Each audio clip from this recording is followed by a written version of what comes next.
Women's day special మనం అంటే ఉమెన్స్కి మారిందంటారా, మా ఆలోచనలు అయ్యి మారినాయి అంటారా మనుషుల్లో? కొంచెం ఉమెన్స్ డే స్పెషల్ అంటున్నారు. మార్పు వచ్చింది, ప్రజల్లో మార్పు వచ్చింది.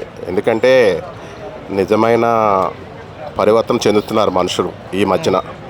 కొంచెం బీజేపీ గవర్నమెంట్ కానీ అలాగే జనసేన గవర్నమెంట్ కానీ ప్రజల కోసం ఈ మధ్యన కొంచెం మన సోషల్ మీడియాలో కూడా చాలా మార్పు వచ్చింది. ఈ ఉమెన్స్ డే సందర్భంగా ఇప్పుడు ఎందుకంటే చిరంజీవి ఫ్యామిలీస్ వాళ్ళు కూడా చక్కగా వాళ్ళ అమ్మ దగ్గర వాళ్ళ చెల్లెలతో మంచి సెలబ్రేషన్ చేసుకుంటున్నారు. కానీ జగన్ మారాలి మెయిన్. ఎందుకంటే తల్లిని చేరదీసి ఆమెకి అన్నం పెట్టే ఏర్పాటు చేస్తే మంచిది. అలాగే చెల్లిని చేరదీసి ఆమెకి ఆస్తి పంచిస్తే బాగుంటుంది. అలాగే చిన్నాన్న కూతుర్ని దగ్గరకు తీసుకుని ఓదార్చి, అమ్మ తప్పు అయిపోయింది, నన్ను క్షమించు, నేను నీకు తోడుగా ఉంటానని హామీ ఇవ్వాలి. ఇలాంటి పనులు చేస్తే మంచిది. ఒక్క విషయం, ఈరోజు ఏంటంటే నిన్న నా కూతురు పుట్టినరోజు, ఈరోజు మహిళా దినోత్సవం. నా కూతురు అంటే నాకు ప్రాణం. అలాగే నాకు జన్మించిన అమ్మ అంటే నాకు ఎంతో ప్రాణం.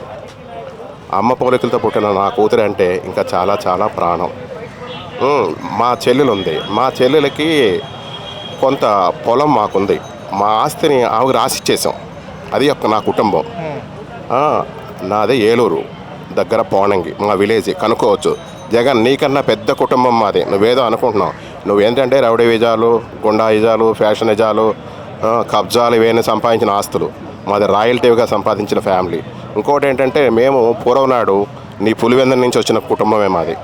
అర్థమైందా? మంచి చేయి జగన్, అంతేగాని ఇలా రెచ్చగొట్టకు. ఏదైనా కావాలంటే గెలవాలి, సాధించి తీసుకోవాలి, అడుక్కుని తీసుకోకూడదు. అర్థమైందా? అంటే ఏపీ కూటమి లేడీస్ జోలికి అయితే వెళ్ళొద్దని చెప్పేసి చంద్రబాబు గారు కూడా అన్నట్టున్నారు. నా పేరు నాని గారి వైఫ్ని కూడా అరెస్ట్ చేయకుండా చంద్రబాబు గారు అడ్డుపడినట్టున్నారు. అది ఎప్పుడో ఉమెన్స్ డే కంటే ముందే. అంటే ఆయనలో కూడా అంటే ఉమెన్స్ జోలికి అయితే మాత్రం ఏపీ కూటమిగా సర్కారు వెళ్ళే అవకాశం లేదంటారు. అసలు తప్పు చేసినా సరే వాళ్ళని క్షమించే అవకాశం ఉందంటారా?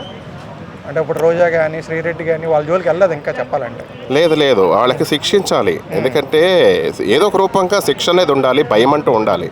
అలా వదిలేసామనుకో ఇంకా వాళ్ళు ఇంకా రెచ్చిపోతారు.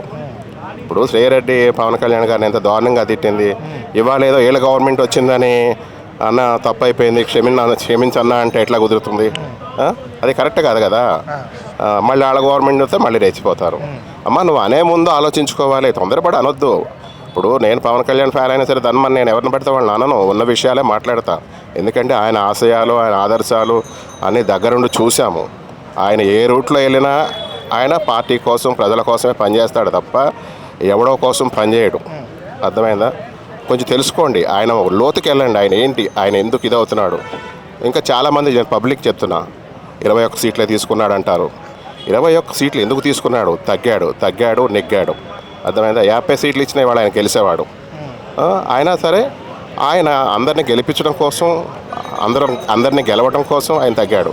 ఆయన తెలివితో ఆలోచిస్తాడు. ప్రజాసేవ చేయాలంటే మనం రావాలి, మనం గెలవాలి, ఈ జగన్ దుర్మార్గాలు అంతం కావాలని ఆయన ప్రత్యేకించి ఒక ప్లాను, పథకంతో అందరినీ కలిపి, కూటమిని కలిపి గెలిపించుకున్నాడు. సో మహిళా రిజర్వేషన్ అంటే ఉమెన్స్ డే సందర్భంగా రిజర్వేషన్లు వచ్చినాయి కదండి, మహిళ 33%. అవి ఇప్పటిలాగా అమలు అవుతాయని తెలియదు అన్నారు. సో వాళ్ళకి ఇంకా రిజర్వేషన్లు పెంచాల్సిన అవసరం ఉందంటారా, లేకపోతే వాళ్ళు జనరల్ కేటగిరీలో పెంచవచ్చు? ఇప్పుడు ఎందుకంటే ఇప్పుడు మనకు జన్మనిచ్చిన తల్లులు వాళ్ళు. అర్థమైందా? అది మన తోబుట్టువులు. ఇప్పుడు స్త్రీ లేనిదే మనం లేము. నేను ఆమె మీద పాట కూడా రాశా. ఆ మహాతల్లుల మీద దేవతలు తల్లి. ఎందుకంటే ఆమె గర్భంలోంచి మనం అందరం వచ్చాం. ఎందుకంటే పెంచితే వాళ్ళు కుటుంబానికి ఉపయోగపడతారు, ఈ సమాజానికి కూడా ఉపయోగపడతారు. అంటే ఇక్కడ తెలంగాణలో తెలుగుదేశం పార్టీకి మంచి పట్టుందంటారు. బ్రాహ్మణి గారు కానీ, భువనేశ్వర్ గారు కానీ పార్టీ పగ్గాలు తీసుకుని కొంచెం ఏమన్నా నడిపితే బాగుంటుంది అంటారా ఉమెన్స్ డే స్పెషల్ లాగా? బ్రాహ్మణి గారు చాలా మంచి పర్సను. మీకు ఉదాహరణగా చెప్పాలంటే ఆమె కూడా మంచి సిద్ధాంతాలు, మంచి ఆశయాల కళ ఆవిడంటే నాకు చాలా అభిమానం. పగ్గాలు అనేది కరెక్ట్ కాదు, కాకపోతే వాళ్ళు ప్రచారం చేసి మంచి పట్టుంది తెలంగాణలో. తెలుగుదేశం అట్లాంటి వాళ్ళు ముందుకు వస్తే.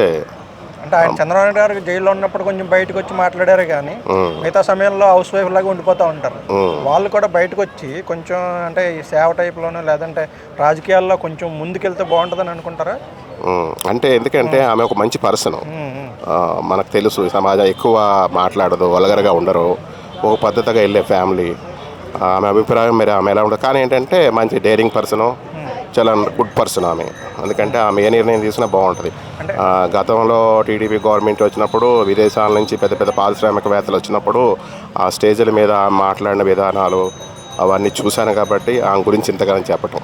అంటే అలాంటి సౌమ్యమైన వ్యక్తులు వస్తే ఇంకా రాజకీయాలు ఇంకా మరింత మారే అవకాశం ఉంటుంది కదా. చాలా బాగుంటుంది. ఇప్పుడు పవన్ కళ్యాణ్ గారు వచ్చి వాళ్ళ నిజమైన రాజకీయం ఎలా జరుగుతుందో అలాగే అటువంటి ఆవిడ వస్తే చాలా బాగా మంచి రాజకీయం ప్రజలకు దగ్గరికి. కొంతమంది బూత్ రాజకీయ నాయకులు ఉంటారు కదా, వాళ్ళ వైపులు కూడా ఇటువంటి సందర్భాల్లో బయటకు వచ్చి మా భర్తలు తప్పు చేశారని ఏమన్నా చెప్తే బాగుంటుంది అంటారా?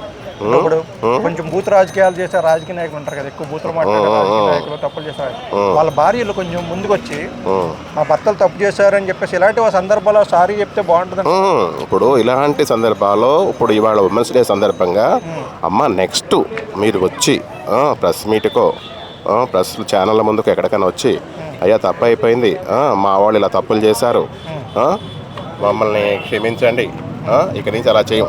దయచేసి ఎవరైనా సరే అమ్మ బూతులు తిట్టకండి, పార్టీ తరఫున ప్రచారాలు చేసుకోండి, ఏమైనా చేయండి.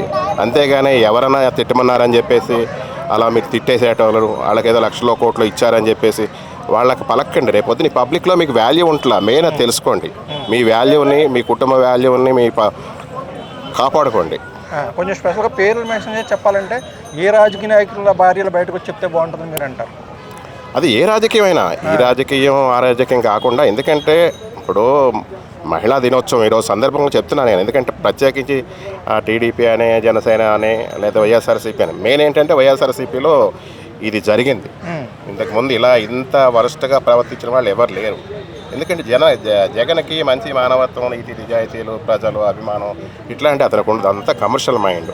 అతను చదువుకుంది కూడా పాలిటిక్స్, అర్థమైందా? ఏది ఆంగ్లేయుల పరిపాలన, అరబ్బికుల పరిపాలన, విడదీసి పరిపాలించు, ఇంటే మార్చు లేదా చంపు అనే సిద్ధాంతం జగన్ది, అర్థమైందా? అంతేగాని జగన్ దయచేసి ఇవన్నీ మానుకో, నువ్వు నిజాయితీగా రాజకీయం చేయి, అర్థమైందా? ఆ కులాలను రెచ్చగొడతాం, మతాలను ఎడగొడతాం, ఇలాంటి పాలసీలు మానుకో. ఆ రాజారెడ్డి, కొండారెడ్డి ఇట్లాంటి పరిపాలన మానుకుంటే మంచిది, అర్థమైంది? ఆ రోజులు పోయినాయి. ఇప్పుడు ప్రజలకు తెలిసిపోయింది ఎవడు మంచి చేస్తున్నాడు, ఎవడు చెడు చేస్తున్నాడు అని. ప్రజలు చాలా తెలివి మీరిపోయారనమాట. దయచేసి నీ విధానాలు మార్చుకుంటే మంచిది.